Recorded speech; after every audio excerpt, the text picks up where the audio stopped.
इंसान दुखी क्यों है।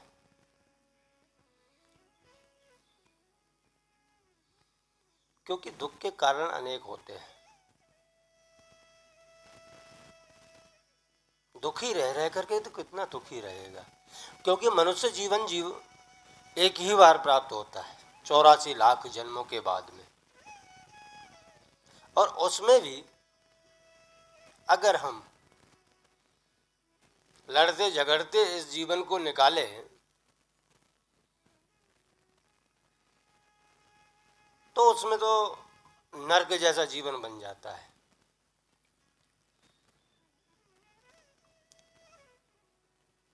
क्योंकि हमारे शास्त्र भी इसी बात को बोलते हैं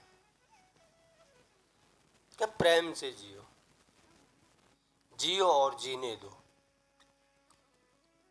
लेकिन जहां से सूर्य उदय होता है और सूर्य अस्त तक हमारा एक ही लक्ष्य रहता है, काम काम काम काम। और इतने काम लेकर के इंसान बैठा हुआ है कि वो स्वयं की जीवन को भूल जाता है कि भगवान ने जीवन दिया है तो वो जीने के लिए दिया है, भगवान का भजन करने के लिए दिया है कि थोड़ा बहुत तो भजन हो जाए। और वो थोड़े से भजन के लिए भी टाइम नहीं निकाल पाता, क्योंकि जीवन में उसने कुछ सीखा ही नहीं। बच्चा था, छोटा सा बच्चा था, तब उसके ऊपर पढ़ाई का बोझ हम स्वयं ही अपने हिसाब से बोझ डाल देते हैं। बच्चा था तब पढ़ाई का बोझ, बड़ा हुआ तो कमाई का बोझ, थोड़ा और बड़ा हुआ तो लुगाई का बोझ, नौकरी का बोझ। उसके कंधे पे बोझ रखते ही जाते हैं। इस कदर वजन रख देते हैं कि वो स्वयं के लिए जीना भी छोड़ देता है। कहते हैं लोग कि हम स्वयं के लिए जीते हैं, लेकिन मैं तो इतने दिनों से देख रहा हूं, सूर्य उदय होने के बाद में भागम भाग भागम भाग भागम भाग, सूर्य अस्त तक यही हाल चाल रहता है। बीच में कभी भी भगवान का नाम तक नहीं ले पाता। पर ये जिंदगी किस काम की। इंसान सोचता है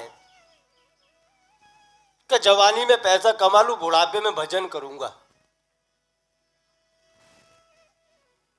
लेकिन जब बुढ़ापा आता है तो पैसा भी किसी काम का नहीं आता।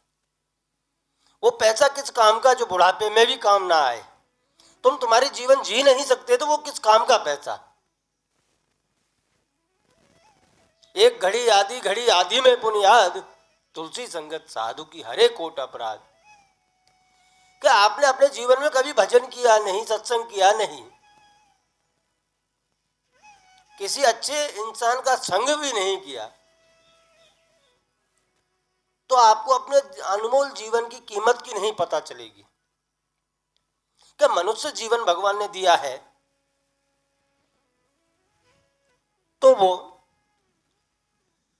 उसको कैसे जिया जाए।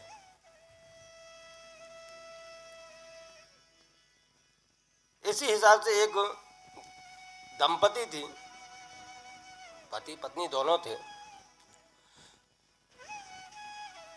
बेचारा पति नौकरी पर जाए, शाम को लौट करके आ जाए, लेकिन कारण क्या था कि दोनों के अंदर झगड़ा चल रहा था। और वो झगड़ा ऐसा था कि ग्रस्त जीवन की गाड़ी कभी रुके नहीं और आपस में कभी बोले नहीं। इस प्रकार का जीवन था। दोनों अपने अपने हिसाब से काम करते थे, लेकिन एक दूसरे से बोलते नहीं थे।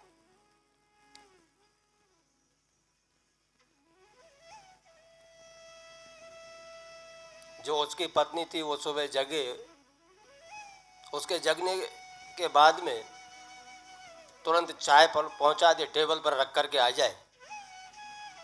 जब ऑफिस जाने का टाइम हो तो टिफिन भी टाइम से पहुंच जाए और वो भाई टिफिन लेकर के ऑफिस चला जाए। और जब वो ऑफिस से घर को वापस लौटे तो साग सब्जी, राशन पानी, जो भी बार अपनी ज़रूरत की चीज़ें हैं वो बिना कहे लेता है। तो उसी हिसाब से उनका जीवन चल रहा था, एक दूसरे से बोले नहीं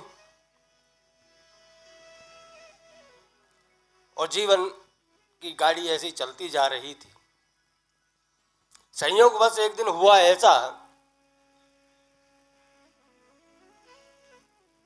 कि भाई के ऑफिस में कोई जरूरी काम आ गया। और जरूरी काम भी क्या कि बाहर से कोई व्यापारी आ रहा था दूसरे दिन, जहां वो 8 बजे जाया करता था वहीं दूसरे दिन उसको सुबह 6 बजे जाने का टाइम मिला कि तुम्हें 6 बजे हाजिर रहना है। तो घर पे आने के बाद में भाई विचार करने लगा कि मेरी तो नित्य की एक आदत है कि मैं 7 बजे जगता हूं और 8 बजे ऑफिस पहुंच जाता हूं। अब मुझे जगाएगा कौन? तब उसे विचार आया तो उसने उठ करके एक चिट्ठी लिखी। हालांकि दोनों पति पत्नी एक ही रूम के अंदर रहते थे लेकिन बोलते नहीं थे। तो उस चिट्ठी के अंदर लिखा कि मुझे कल ऑफिस में जल्दी जाना है, इसलिए मुझे 5 बजे जगा देना। और चिट्ठी पत्नी के सिराने पर रख करके वो बेफिक्र होकर के सो गया, क्योंकि विश्वास था कि मुझे जरूर जगाएगा। और बेफिक्र होकर के सो गया। तो सुबह आंख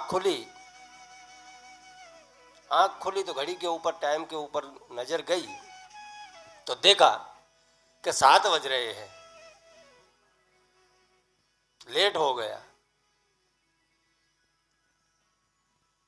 इधर उधर देखा कि मुझे किसी ने जगाया नहीं।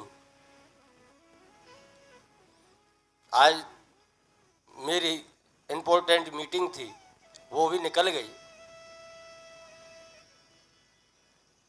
तो देखा तो उसके सिराने पे एक और चिट्ठी रखी हुई थी और उस चिट्ठी पर लिखा हुआ था कि जगो, 5 बज गए हैं, ऑफिस जाना है, मीटिंग है। मेरा कहने का तात्पर्य यही है कि जीवन में कभी भी इंपॉर्टेंट काम आ भी सकते हैं। अगर हम उन पति पत्नी की तरह जीवन जिएंगे कि रहते एक जगह, खाते एक जगह, पीते एक जगह, सोते भी एक जगह, लेकिन एक दूसरे से प्रेम से बातें नहीं कर सकते, तो वो जीवन नर्क बन जाता है। अरे लड़ाई झगड़े अपनी जगह रहते हैं, लेकिन जीवन को स्वर्ग बनाना वो हमारे हाथ में रहता है। क्या इस जीवन को नर्क बनाना है कि स्वर्ग बनाना है? इसी नर्क स्वर्ग के ऊपर मुझे एक बात बहुत अच्छे से याद है, वो शायद आज भी अपनी किताबों में कहानी आती है कि एक भगत था, पूर्ण तरह से भक्ति किया करता था। एक दिन उसने भगवान से पूछा कि हे प्रभु, मुझे खाली एक बात जाननी है कि स्वर्ग और नर्क के अंदर फर्क कितना है। उसमें होता क्या है, उनका जीवन कैसा है। तो प्रभु ने बोला कि भाई कोई बात नहीं, बता देंगे, चल। भगवान उनको लेकर के गए, एक रूम तो खोल करके दिखाया, उसको भेज दिया अंदर। अंदर भेजने के बाद में उसने देखा कि नाना प्रकार के भोजन रखे हुए हैं।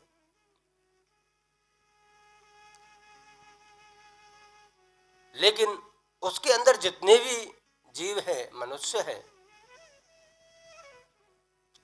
वो सूखे हुए हैं, व्याकुल हैं, बीमार हैं।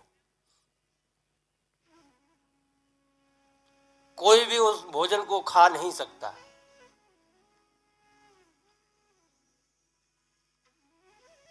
तो देखा और देख करके तुरंत बाहर आ गया। भगवान को बोला, भगवान इन लोगों के पास में सब कुछ है, आपकी दी हुई वस्तु सब है, भोजन भी है, फिर भी ये लोग दुखी हैं, ऐसा क्यों। भगवान ने कहा इसका जवाब भी मैं बाद में दूंगा, पहले दूसरा रूम खोल करके देख लो। तो भगत ने दूसरा भी रूम खोल के देखा, उसके अंदर सब हष्ट पुष्ट थे, मौज मस्ती कर रहे थे, आनंद कर रहे थे, आपस में चर्चाएं कर रहे थे। फिर दरवाजा बंद कर दिया, क्योंकि उस रूम के अंदर भी नाना प्रकार के भोजन रखे हुए थे, सारी सुख सुविधाएं थी और वो आनंद में रह रहे थे।